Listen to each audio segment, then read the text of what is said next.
since the beginning of domestication, humans have realized that dogs had a gift they could only dream about. The gift of a nose with a superpower. Even before the idea of superpower came to life, they already realized that there was something like that. We're talking about the ability to recognize and follow the tiniest amount of any given scent.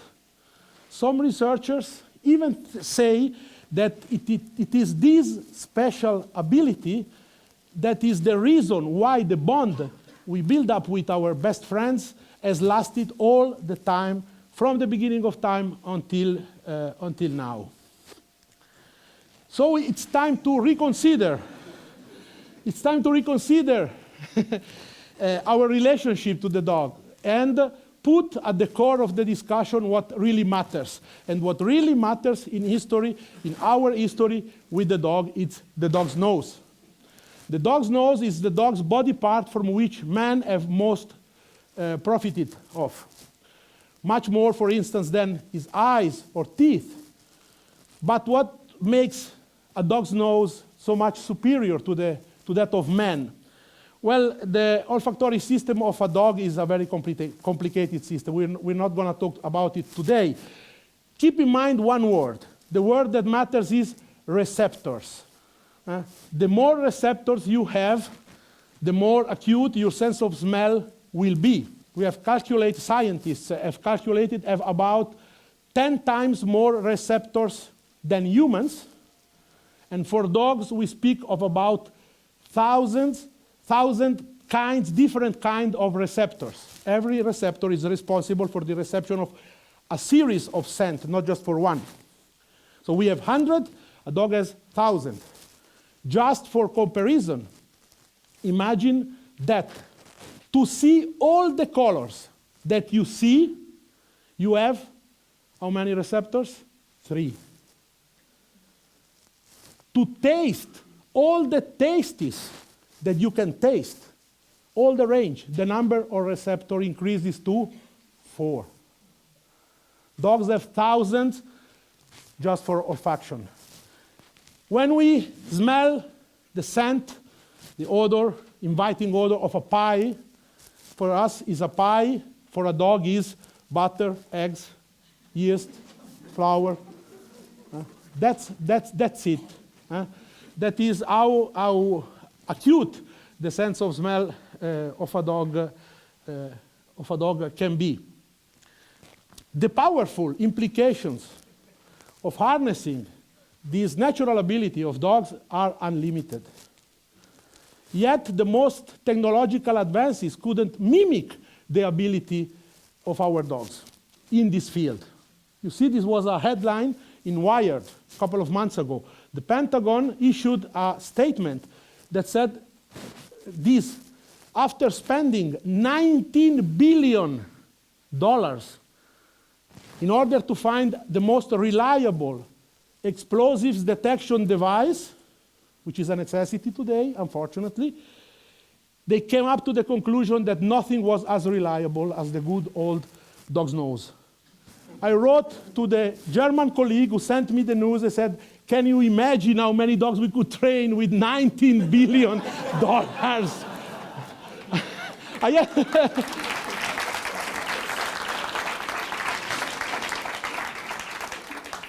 I had first to figure out how many zeros you write $19 billion. It's really a big amount of money. But as I said, technology is not as reliable as this nature's weapon.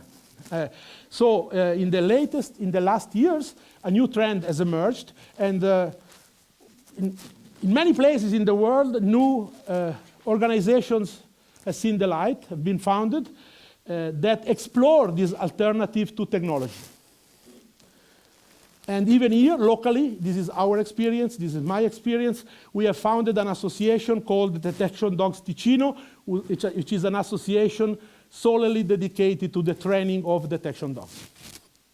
We met as a group of friends with different interests in different sense that we could teach the dog to find.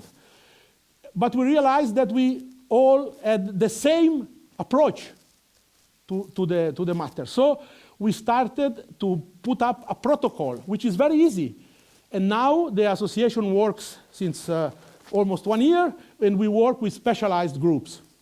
We have human remains detection groups and blood stains who work in collaboration with the law enforcement, because law enforcement dogs in Ticino still do not have this kind of dogs. They were inspired by us, and maybe they are training their own one. We have arson dogs that can say, who can help say if a fire was started by something or by someone, and so on. We have many, many specialties, but this is our work, detection dogs training, because olfaction has dogs split into 3 groups. The first group is the biggest one, is the one with the most dogs, who are exceptional noses, with an exceptional sense of smell, but their masters, their handlers, don't care. Don't care. They say this dog is just lazy. This is the most dogs. It's 99% of dogs. Then we have the hunting dogs. The hunting dogs, historically, prehistorically, the first dog bonded with men, with their ability to help feed communities, with hunting down and tracking animals. These dogs evolved in our days into the modern police and rescue canines. Be it tracking, trailing, or air scenting, these dogs are used to locate human beings, human bodies. And then there are detection dogs, the dogs that we train, that are trained to find and alert any kind of substance that we are interested in letting them find it. Until recent, detection dogs were associated with the law enforcement and the military, finding stuff that everybody knows, drugs, explosives, misplaced money. But since we know now that we can train the dog on any substance, civilians can train detection dogs too, on any kind of substance, as said. And this is what I call the new way of the utility dog. There are dogs that can alert the change in the level of glycemia in the blood. It's called the DAD, the diabetes alert dogs. It's a very special kind of detection dog. We have had dangerous chemicals. We have had bacteria. We have had the find of endangered species for conservation efforts. All things that have already been given to dogs as target odors, and the dogs, they have always reacted like you would expect your best friend to do, more than once in a way that saves the day.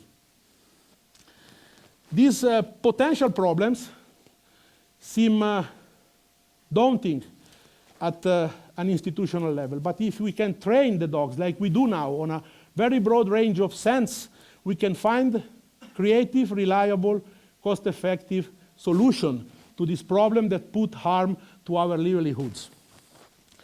So this is now our experience. As I said, we have the Human Remains Detection and Bloodstains group who already helped the police. In a real case, two of our dogs were deployed on a crime scene, in a homicide case. It was a first in our community. We have arson dogs, I said, can tell you if a fire was started by someone or it was just accidental. We have other groups that started from our ideas. We had some ideas. For instance, now we started a group for mold and fungi search dogs. Ask the parents of an allergic kid if it would matter to them and to their life if a dog would alert if they had a certain kind of mold in the house before their own nose smells it. It matters. And then we have groups that started from requests. This is very interesting because institutions already came to us with requests, precise requests. One is the request of the Agricultural and Forestry Office here in Canton Ticino. There is a very infestive bug that is still not in Switzerland, but is just on the borders. It's like war. They are on the borders, and these people are very concerned because it's a very bad bug. The bug is about that big, and the adult bug you can see on the trees, on the grass, but the invisible larva underground only a dog can find. They asked us if it was possible to train a dog to find the larva on the trucks that are coming over the border.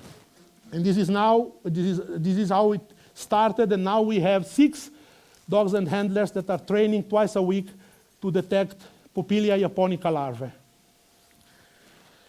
It is very, you're gonna meet him in a while. It is still amazing to me. I work every day with detection dogs, but it's still amazing to me to see the quick and reliable detection and alert of a potentially harmful substance.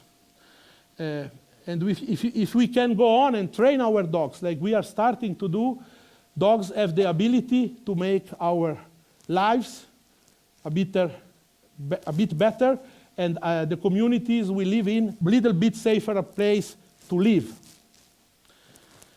Our future wealth as a society may well depend on our ability to rely on tools that are not new but have been around since the beginning of time. This is why we are looking forward with the help of man's best friend. Thank you.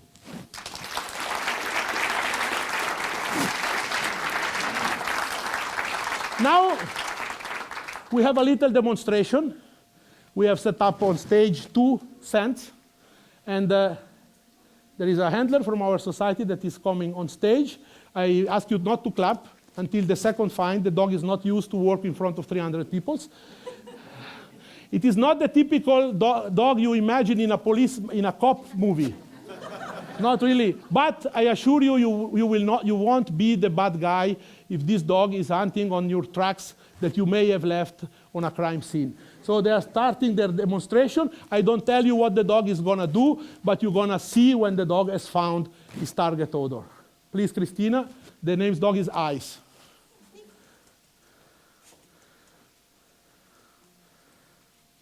Of course, all these black targets are very interesting for the dog.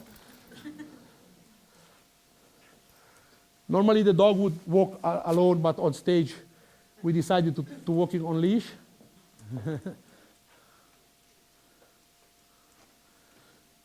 Have you realized the change in behavior of the dog?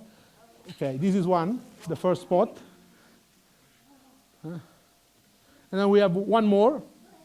And I assure you, no humans have been harmed for the collection of this blood. It's like in the movies.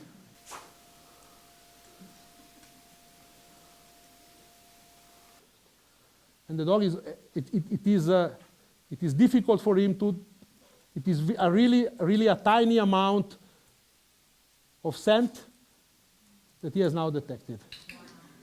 Okay, this was Detection Dogs. Thank you very much.